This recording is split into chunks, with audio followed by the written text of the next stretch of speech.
বিসমিল্লাহির রহমানির রহিম।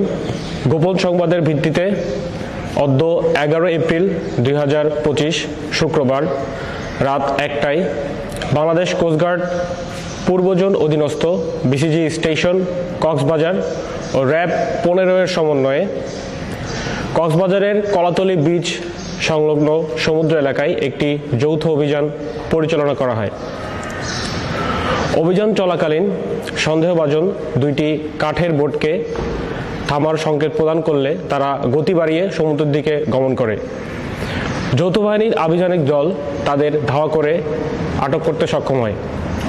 পরবর্তীতে কাঠের বোট দুটিকে তল্লাশি করে তাদের কাঠের পাটাতনের নিচে বরফের ভিতরে অভিনব কায়দায় লুকায়িত অবস্থায় 5 লক্ষ পিস ইয়াবাসহ 21 জন মাদক পাচারকারীকে আটক করা হয়।